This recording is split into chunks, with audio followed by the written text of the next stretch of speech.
Now, NDE Radio, a weekly exploration of near-death experiences and similar encounters with the other side.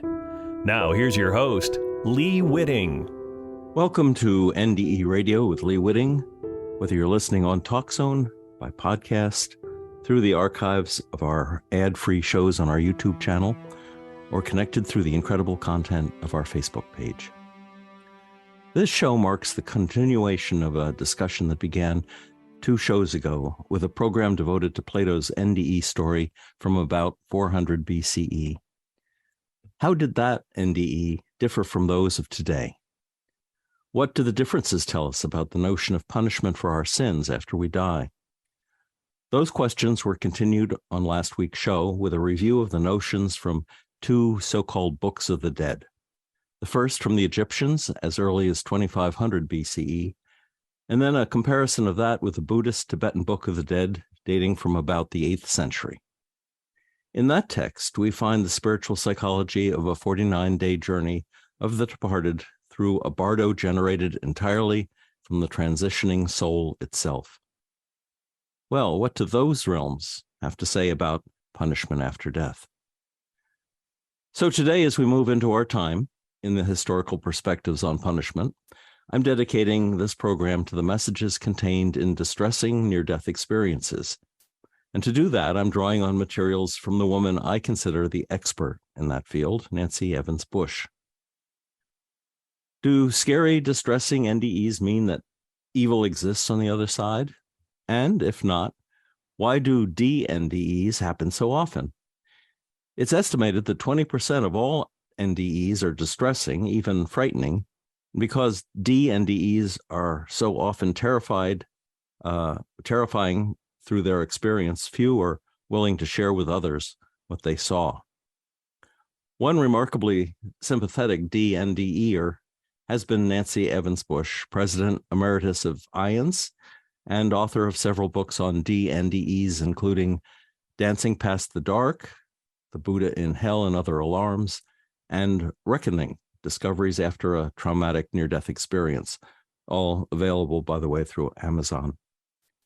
As some of you may know, for several years I served as editor of Vital Signs, a quarterly publication of IANDS. In the fall 2009 issue, Nancy was interviewed by contributing editor Amy Stringer for Vital Signs in an article entitled Reflections from 3 Decades with IANDS. The interview speaks about Nancy's own dNDE and how her chance job with early IANDS led her to understanding, research, and the books that have brought comfort to countless others who have suffered through their own NDEs. That interview proved remarkably useful in informing dNDEers that there are answers for their fears, and so I would like to read a portion of Nancy's Vital Signs interview on our show today. And for the sake of clarity, I've incorporated Amy's questions into Nancy's remarks. Following that, you will hear an excerpt from an interview I did with Nancy on our show of May 16th, 2016. So here's a portion of her interview in Vital Signs. Nancy said, "There was no field of near-death studies before 1975 when Raymond Moody gave NDEs a name. Even then, there was no actual field. Only Moody and a bare handful of individuals doing their best to deal with thousands of people asking questions. I'd say the field itself began with IANDS in 1978. By 1978, there was such an explosion of questions about NDEs that it seemed like a good idea to get researchers and experiencers together with other interested people to share information. Moody invited all the researchers he knew to a weekend at his farm in Virginia. I think there were maybe a dozen people altogether, including physicians Bruce Grayson and Michael Sabom, psychologist Kenneth Ring, and social workers John Audette and Sarah Kreutzinger. And out of that weekend came the Association for the Scientific Study of Near-Death Phenomena. In 1981, the organization moved to the University of Connecticut and was renamed the International Association for Near-Death Studies, IANDS. A few months after IANDS was incorporated in 1981, the board began looking for an office manager. and for some reason I answered a tiny ad in the Hartford Courant. I had never heard of a near-death experience, hadn't read the book, knew nothing about psychic anything, but I had management skills. It was in 20 years before this, as the result of giving birth, that I had my distressing near-death experience. It was not a radiant experience. It was an utterly terrifying experience of the void. I had never heard of anything like it. I didn't know anybody else in the world had ever had such an experience. That left me with a sense that I was walking around with secret knowledge too terrible to tell anybody. There was a group of circles. They were clicking, black to white, white to black. They weren't, I didn't think they were evil, but they were malicious. Maybe the way a sibling would be malicious when you're being really heartless to each other. There was no question. They were authoritative. They knew stuff I did not know. I was the stranger there. They weren't. It never occurred to me that this was hell, and it never occurred to me that I was dead, only that this was what I would probably be like when I was dead. I just knew that this was a place other than where I thought I'd been. I was told I did not exist. I had never existed. It had been a joke. My life was a joke. My baby's life was a joke. I had a 17-month-old daughter. She did not exist. My mother did not exist. Hills, trees, robins, earth did not exist. It was so utterly clear I was being told something true. It's hard to explain, well, what would have been the point of arguing? What they were saying was incontrovertibly true. I had no context for it. The Christianity I grew up with was a pretty amiable theology, congregational UCC, God is love, and Jesus loves the little children. My father and grandfather were ministers from a very liberal intellectual tradition. Oh, some people talked about hell, but we knew that God loves his people, and if you try to do the right thing, you'll be all right. When I woke up, my first conscious thought was, Calvin was right. Predestination. There are sheep and there are goats, and I must be a goat. Some people are just automatically on the outs with God. And then the reason that occurred to me was because it was so contrary to anything I thought I deserved. Most of the people who have written about unpleasant experiences talk about them as happening to people who were sin-ridden, guilt-ridden, hostile, God-denying, love-denying, suicidal, all of that. None of which applied to me. I was far from perfect, but for heaven's sake, I'd been saved twice at the Billy Graham Crusades. I'd been born again and again. There was nothing in my background that could in any way help me explain this experience. I didn't even know where to look for an explanation. 6 years after the experience, I was about to have a cup of tea with a friend when she said, "Here's a book we just got today. Take a look." I think the book was Carl Jung's Man and His Symbols. And I was flipping through it, and suddenly there on the left-hand side of a page was a large illustration of one of the figures from my experience. I got a feeling of just sheer horror, because my immediate thought was, my God, somebody else knows about this. I was so horrified that I simply threw the book and ran. It was not until several years later I discovered the circle was the yin-yang symbol. And this led to the question, how does a Chinese symbol get into the transformative experience of a New England Congregationalist who has had no contact with Taoism, New Age, or paranormal activity? The question would turn my life around. Within a few weeks at IANDS, I began to realize that there was a name for that experience I'd had 20 years earlier and had been trying to bury ever since. That was uncomfortable because I knew beyond question that not all NDEs are glorious and not all experiencers lose their fear of death. And clearly nobody was going to want to hear that. But there were occasional clues in the letters coming into the office, little hints or even outright statements that other people knew about experiences like mine. Why don't you people tell the truth? Somebody had to figure out what to say to these people. And although I had no background to start with, well, I was there, and the letters kept coming in. As for how it affected my relationship with IANDS, I think it's accurate to say that in some ways it has kept me pretty much an outsider, even on the inside. More than a few people would prefer that my type of experience not be considered an NDE, and that this conversation would happen someplace else, if at all. In the face of so much genuinely wonderful talk about radiant NDEs, it's been hard always to have to say, excuse me, but that's not true for everyone. It's not universal. That doesn't always apply. Looking from the other point of view, I think it's been difficult for many people because of the very fact that my experience was negative. I suppose one satisfaction is that I didn't stop talking just because the topic was unwelcome. The need is so great, and I've been able to say so little, but every once in a while I've heard from someone that my work has helped. That's worth the struggle. And of course, because I didn't stop searching for answers to give to other people, eventually there came a kind of resolution of understanding of my own experience. Finally, getting beyond the literal interpretation and arriving at a deeper comprehension makes all the difference. And I keep hoping that some of my conviction is getting through, that we have to recognize that the universe is made up of darkness as well as light, so we'd better pay some attention to the implications of that. So there have certainly been some satisfactions. One frustration is that getting this has been such a long process of stumbling along. I was a junior high school English teacher when the NDE happened, not a psychologist, not a theologian, not a philosopher. I had absolutely no background in psychic anything, nothing useful in that sense. So it's been like following breadcrumbs through a very dense forest, piecing a trail together one little chip at a time. I've been just wild sometimes, wishing that more people from other disciplines who might have had some insight would speak up, would write an article for the journal, would say something.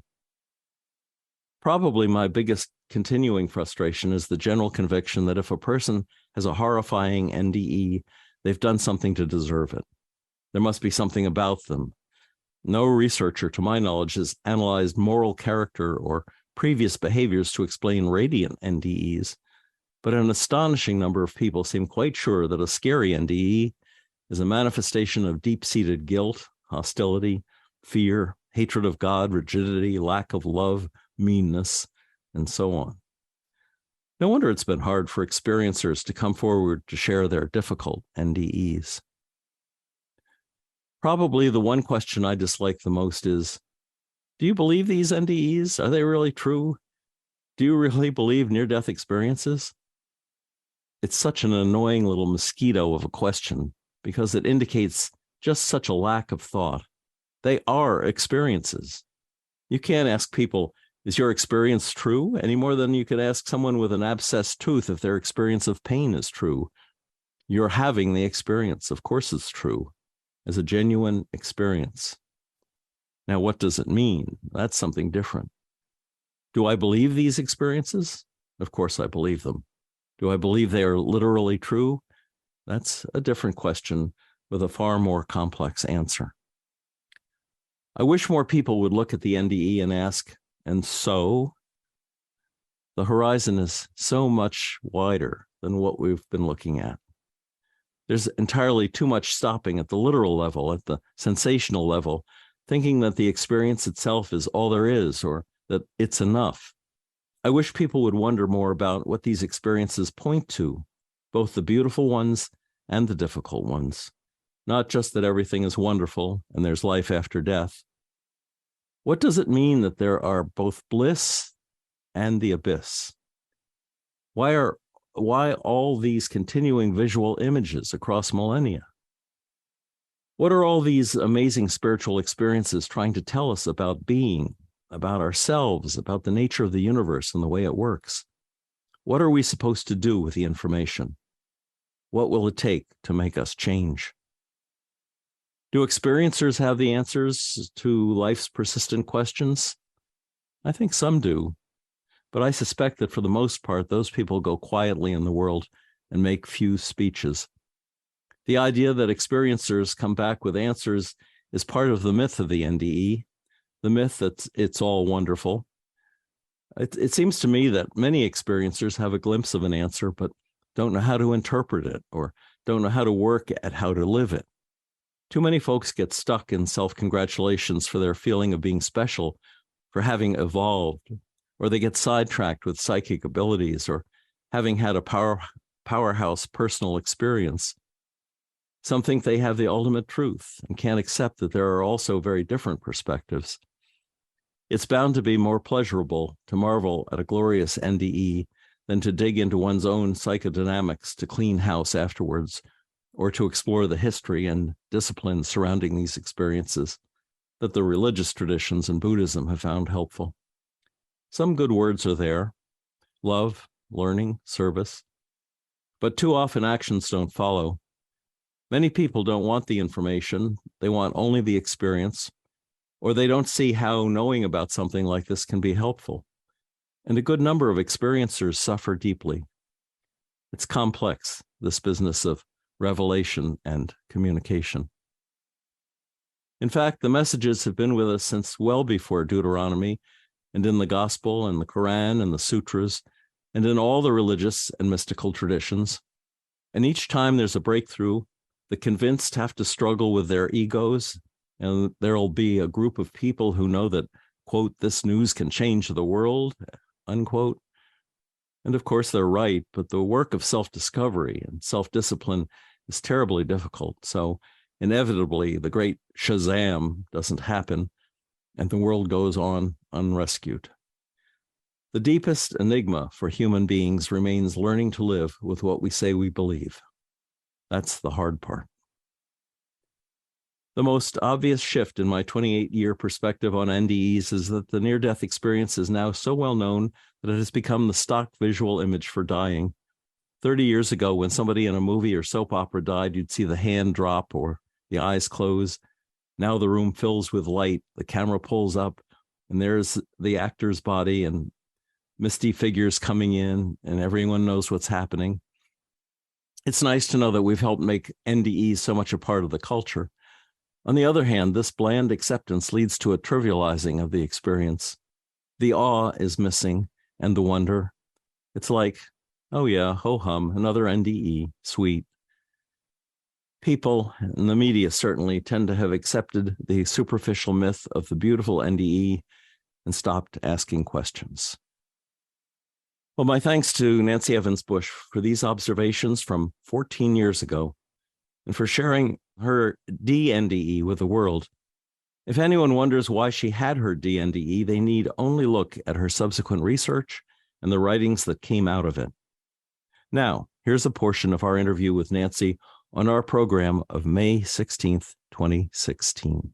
Nancy, you've estimated that perhaps 20% of NDEs can be distressing. That is ranging from a fear of the unknown to a frightening experience of the void to an experience that is truly hellish. Do you suppose these NDEs, or all NDEs for that matter, are individually designed to teach the experiencer about themselves? I certainly prefer that interpretation to the idea that God is just waiting to whale us all for even the most minor transgression. I know that traditionally these types of experience have been interpreted as being punishment for sin, but it is equally valid to look at them the way the ancients did before the medieval description of hell, and the way the ancients interpreted them was as challenges. If you think of the heroes of ancient adventures, what happens is often a voyage to the underworld where they meet with terrible dragons and monsters and weird things that come out of the deeps. And the whole point is to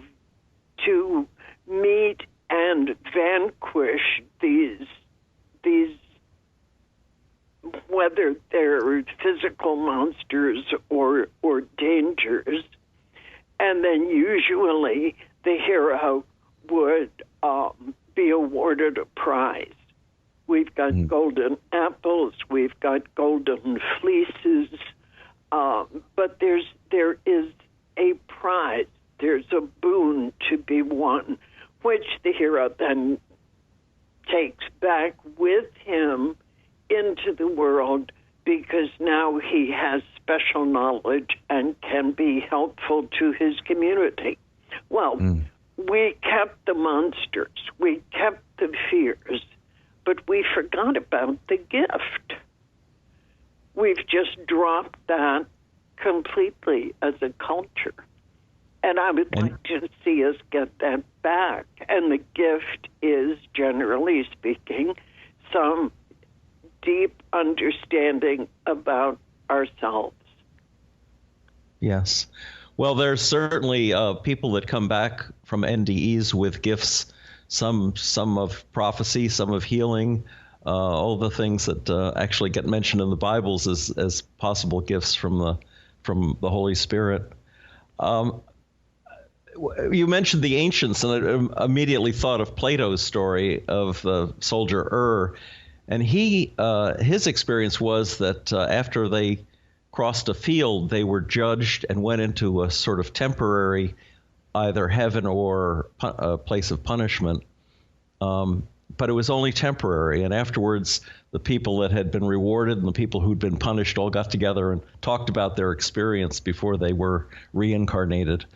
Do you see any validity in that picture of what happens when we die? Oh, I'm so glad you mentioned that. As deeply as it pains me to have to keep saying this to audiences, the medieval Christian view of hell is the only punishment in any of the world's religions that says the punishment is eternal. In other traditions, first of all, if we look at the Jewish tradition pre-Christian times, punishment for thousands of years. There was a sense that the dead, good and bad, simply went to a place underground, Sheol.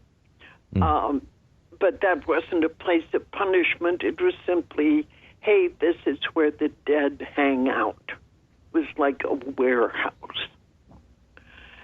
And the idea of punishment crept in much later. There is a path that I wanted to ask you about. You know, the Bardo, the Tibetan Book of the Dead. Yeah. It suggests that we should all be having a temporary dNDE when we cross over, because they describe a place you traverse that has demons and temptations and distractions that are going to keep you from going into the light. And yet most of the people that have NDEs, the 80%, seem to go almost immediately into a good place. Yeah, there is so much about these experiences that we don't know. There are people that sometimes have difficulty with the whole idea of near-death experiences, because even with the beautiful ones, people don't always describe the same place. So how can they be going to call it whatever if they're all different? So for some folks, this is a real roadblock. How come some people, good people, saints, Teresa of Avila, for one, Joan of Arc, for another, saints have terribly difficult experiences? Why is that if they're good people? The title of my forthcoming book is about the Buddha in hell. How can the Buddha be in hell? That just makes no sense. So for the idea that there is a kind of sorting place makes logical sense. On the other hand, what if some of these experiences aren't about an afterlife? What if they're about now? I had a guest on one time that described this, her near-death experience as going to a beautiful place with a guide. And she said, I happened to notice, I looked back, we were walking through a field, I think it was a field. And she said, as I looked back, I realized that the scene that I was seeing was disappearing behind me. And so I asked my guide about that. And the guide told me that this, what you're perceiving has been created especially for you. Oh, doesn't that make sense? I thought so. I thought that was really intriguing because of the differences we see in NDEs. The whole idea that one size fits all, one place fits all, that there's only a single script and you just stumble into the script and have to follow the same thing. That doesn't really fit with what we know about consciousness and individuality and about growth. That's a wonderful way of putting it. So if that's the case, then perhaps it's because it's known in advance that you're going to be going back. Perhaps this is a picture of something that you should see before you die rather than something that you would see after you die. Well, I certainly like to think that they can be any of these, the good experiences, the difficult ones, can all be seen as having utility, even though it may be hard won to figure out what does this mean, but that it means something for our conscious living lives now, here. How can I keep learning and growing and getting more towards my goal of being the person I want to be? How can I do that if I have to die to get there? Exactly.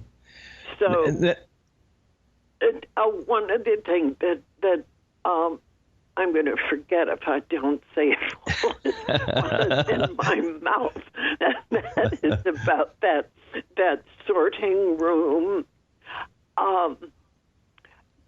If people have the dNDEs take a long time typically for people to sort them out, because we've been so culturally trained to think of this as hell, punishment, damnation, torment, that people go into a kind of PTSD terror and don't even want to think about them, thereby losing the challenge and losing whatever the gift is. But what about people who have a terrifying near death, close to death? If we don't talk about these things, if we don't really hash out what is a terrifying experience, how does it work, what might it mean, does it mean you're going to hell? Excuse me. If the experience happens close to death, there is inadequate processing time. Yes. So part of the premise of the Tibetan Book of the Dead, for instance, is to prepare people. If this happens, if you see, if how to behave. Here is the light to look for. You don't want the little green one, you want the big white one. And that seems to me to be such a helpful approach. Yes. I often go in as a chaplain in the hospital after the families have left. I often go back into the room and shut the door and talk to the soul that I assume might still be there and tell them to look for the light. It's a mini Bardo instruction, I guess. Yeah. Do you suppose, Nancy, if these were individually designed mystical experiences, and not to say something deeply theological, when you have either a dNDE or an NDE, do you suppose if it were accepted that way that so many of the organized religions that just like to reject NDEs out of hand might be more willing to take a look at the importance of the NDE for as a personal mystical experience? I think that would have the potential to be really helpful. The question that comes immediately to mind is, for some faith traditions, they're so locked into the idea that there is only one right way. I don't know if they could learn enough flexibility to allow the idea that God works in more than one way. I think it would be great if they could do that. But there's so much material within each congregation. There are often people who've had near-death experiences, and they sit there silently in the pews, never sharing it with anyone because they're either embarrassed or they think it's contradictory to what the pastor believes. And they think it's satanic because it doesn't quote Jesus the way they expect it would quote Jesus. Right. And yet there's a pastor, I interviewed him a few shows back, who chose to, starting with Easter, preached 5 Sunday sermons on near-death experience, complete with marvelous. Complete with clips, movie clips that he showed during the service of people talking about their NDEs. I got to go to 2 of these services. It was out in Arizona, and I just happened to be out there for 2 of those 5 Sundays, and it was terrific. And he said afterwards, talking to me, people came up to me and told me stories I would never have heard about their own NDEs. And soon as some people shared, have the okay to share. Yeah, and when they shared with the congregation itself, I think one person was willing to do that. It made such a powerful impression that this was not just some far off crazy idea, but that people they knew and loved were actually telling them what had happened to them. And if that could happen in churches, around the world, churches, synagogues, mosques, etc., what a difference it would make in our perception of the afterlife. Lee, I have been talking, as you know, I have been speaking in churches for now 30-some years about NDEs. I have never yet spoken to a church group where somebody did not, at least one person, sometimes 3 or even more, have come up afterwards. Usually they're crying, saying, I have never been able to tell anybody about this. So our churches are full of people who have had these kinds of experiences, pleasant ones, scary ones, disturbing ones. But unless they're given permission, is what it often feels like. Yes, this is normal. Yes, God loves you with or without an NDE. yes, the fact that you've had a frightening experience does not mean that God has thrown you out. It just means you've got some work to do. Yes. It's amazingly powerful. Now, I'd planned to end today's look at the question of evil with another dNDE, but instead I think this positive NDE from a child who died under the most evil of earthly circumstances might help reposition our minds back to evil on earth, where we are empowered to deal with it ourselves. The fact is, when we fix the evil done on earth, we will be fixing any elements of evil that vibrate through to the other side.